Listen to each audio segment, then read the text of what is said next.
So, what the heck is deductive tasting? We talk about it in class. You may have heard me mention it on the channel. You hear other programs talk and train for it. What is deductive tasting? I don't know. I'm just kidding. So you've all sat here, maybe on this channel or on another YouTube channel or on a movie or in person at a tasting, and you've watched some sort of beverage expert, wine or whiskey or whatever, sit down, pick up a glass and silently go, blah, blah, blah notes and these notes. It's probably this age, aged in a young climate. And they just start verbalizing all of these information, and then they come to a conclusion. This smells like a slightly fainty Japanese single malt, probably from the northern part of the island. That makes it probably Nikka, and if this isn't Miyagikyo, it's Yoichi. And then you go, oh my God, I could never do that. That's insane. It can be extremely discouraging. I don't know if you've ever experienced this as a musician, amateur musician, but if you've ever had a guitar at your house and then someone came in and was like, hey, cool guitar, mind if I play it? And you're like, sure, and you hand it to them and they go,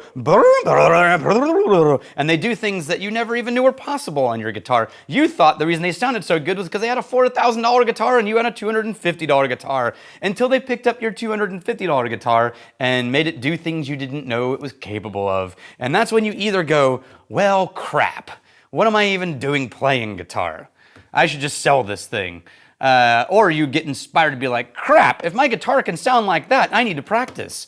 And that's how you fall into a void. The same thing happens with a lot of whiskey notes. You'll be watching the channel or watching people talk about it, and you'll sort of think like, oh my God, how do they do that? There's no way, I could never. And you either respond to that by going like, it's not my thing. Or you go, I want to try to understand that. If your answer is, I want to try to understand that, keep watching, because that's what we're going to talk about. If not, then stick around for the tasting notes of the Japanese whiskey, and we'll figure it out. Because the answer is decision trees. That's it, and practice. Decision trees and practice, and repetition, and writing things down, and I'm going to give you some tips on how to do it. There was a meme that I think my son sent me the other day on Instagram, and it was, stranger, man, you sound amazing at that guitar. You must be natural. It must be amazing to be so naturally talented. How do you do that? Musician, practice. The person, well, yeah, but man, that's just such a magical thing. I can never do that. It just must be amazing to be just so naturally gifted. Musician, no, it's practice. Person, well, yeah, man, you're so lucky to have that innate talent. Musician, no, it's practice. And that's what it is. The way you start to learn notes, and it seems like someone's just naturally intuitive on these things. And yeah, some people are better at being in tune with what their brain's trying to tell them. That's a fact.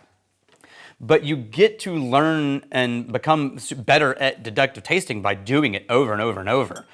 So what are the ways that you can do this? I would tell you that, like, the more you know about production, it helps you understand that if you learn that grain tastes like this, and you know because you've tasted a mash where it's just basically a grain porridge, and you're like, oh, that's what grain porridge corn tastes like, not very sweet cornbread. And barley, it tastes like this. And then you add fermentation. If you've ever smelled or tasted a fermented spirit, or not, a fermented mash, then you realize, oh, that's where all those fruity, that's where all of these flavors are coming from. And then distillation and cuts. And by the time you work your way through the production process, you can pick up a glass and you will recognize the notes from the mash, the notes from the fermentation, and the notes from the still. You really will. I know it sounds crazy, but you really will. And all of a sudden, you'll know something. You'll know, I think this was pot stilled, and I think this is a really long fermentation, and I think the grain on this is corn. And if you don't talk through how you got there, the people around you are going to think it's black magic. But the reality is you just went through a tree in your head. This or this, yes, no, this or this, yes, no, this, and you just worked your way down a tree. Now, eventually, you have to be really careful, and we'll talk about that, because sometimes a decision tree and knowing too much can lead you down the wrong path really fast. And I say that because anyone who has tried a Japanese whiskey that's like the real deal, like Nikka or Yoichi, could blind go into this thing and get nowhere near realizing they're drinking Japanese whiskey because the production process is so close and it leads to flavor profiles that are so close to Scotch. I think my rate or my, what do you call it? My numbers on correctly guessing that I was drinking a Japanese whiskey versus a Scotch are not great. They're very bad. I mean, I think probably 70% of the time on a blind, I think we're drinking Scotch until I find out it's Japanese. Maybe 20 to 30% of the time I've correctly guessed Japanese, and one of the times I thought it was a budget Irish and like a really cheap budget Irish, and that was Toki, I think. Anyway, because the decision tree can fail you. But this is Yoichi. When Masataka Takatsuru, he was the original distiller at the Yamazaki or Suntory distillery that started creating Japanese single malt whiskey.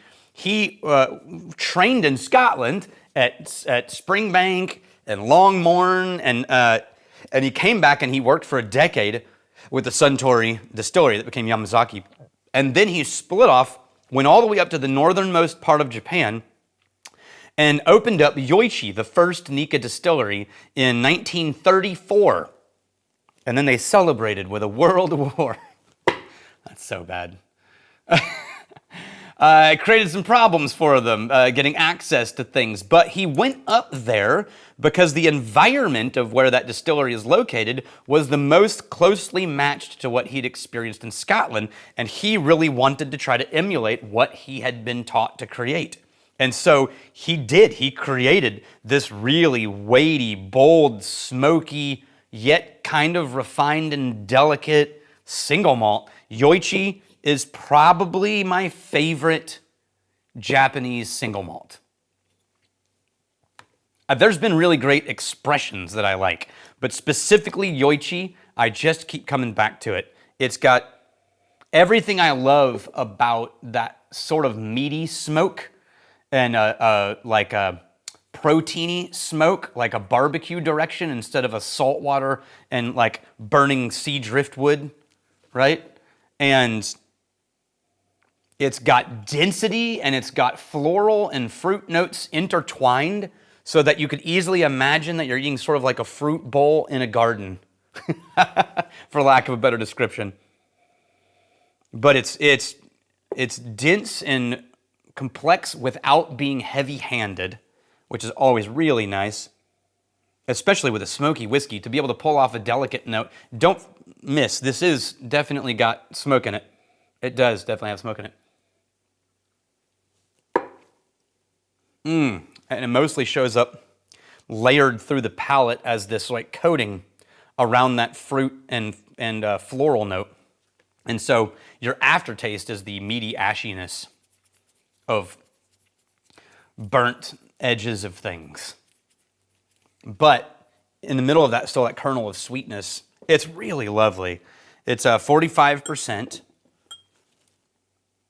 They do, I don't know if they're still doing this, but they, for the longest time, most of their history, they've been doing direct coal-fired distillation. I don't know if you realize how hard it is to control direct fire distillation, but it's a pain in the ass.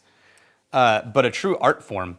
And then they eventually ended up bringing in the coffee still from one of the original Aeneas coffee stills from the 1830s.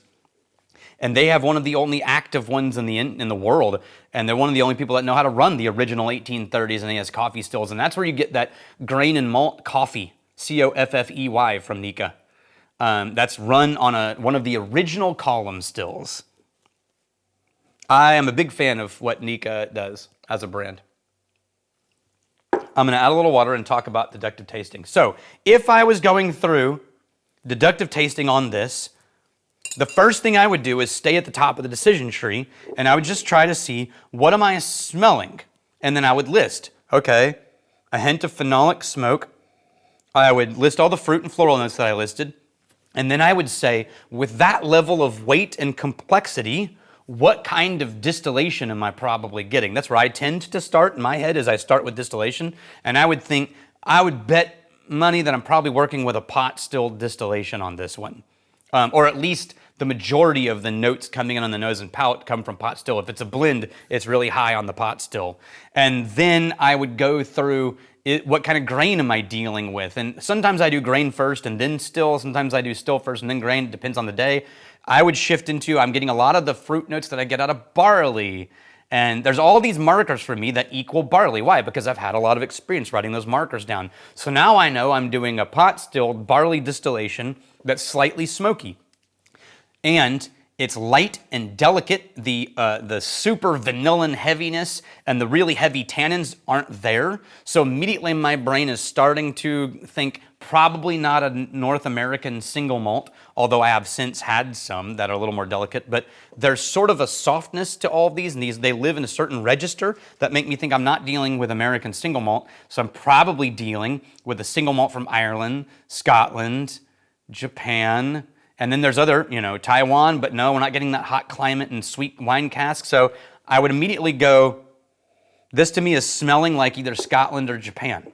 And that's all I know now. I know we're doing pot stilled barley, Japan or Scotland, slightly smoky.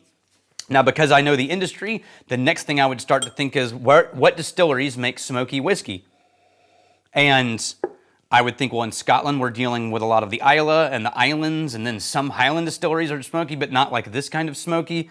In Japan, the only ones that are really going to present that way are Miyagikyo and Yoichi, and Miyagikyo isn't that smoky at all, and Yoichi is a little more hefty, and so, hey, I'll bet if it is Japanese, it might be Yoichi. If it is Scotland, it could be any of dozens of things, and then I start to write things down again.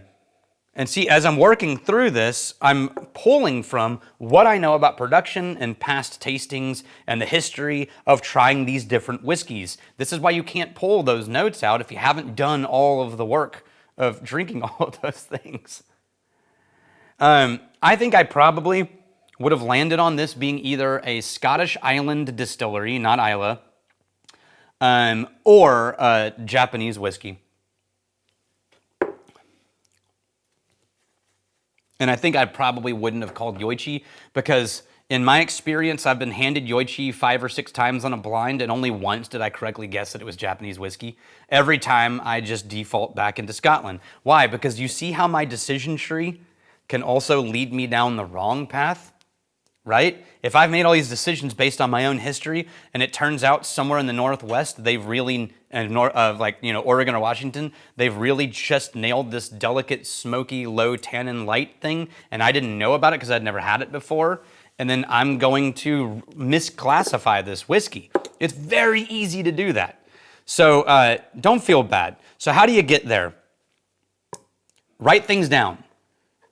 Write things down. As you taste and smell, write things down. You learn way more from looking back at your notes and seeing that you wrote the same 3 things every time you tasted a barley spirit. Hey, you just found your marker for barley. You wrote these things every time it was a blend. Hey, you just found a marker for blends, right? Step 2, go out and smell real things. You'll feel silly, but go Google the tasting notes for Yoichi. Does it have any? Anyway, it's not on the bottle. What are the Googleable tasting notes for Yoichi? Go to the store, buy some of those things, bring them home, and smell them next to the whiskey. How close is it, right? And you're going to start to build a pattern for food and smells, historical smells connected to spirits. And then, I cannot stress this enough, blind taste whiskey, period. You cannot increase your palate education if you do not taste things blind. You can't. It is impossible. You will only make it so far and you'll hit a ceiling and you'll never go beyond it. You have to blind taste whiskey to increase your palate knowledge. It's the only way. So good luck. I hope all of that is helpful to you. And I added water, didn't I? I was talking so fast. I can't remember. I think I did, but I'm going to add one more dash. And then just real quick, it made it more fruity, whatever I did. And it lost the complexity of the palate. It's at the right proof right now. I would have left it alone. It's so delicate, this whiskey. I really love it. And I appreciate you, and I'm really glad you're here. Cheers. If you like nerdy training on things like deductive tasting, then like and subscribe. This is your channel.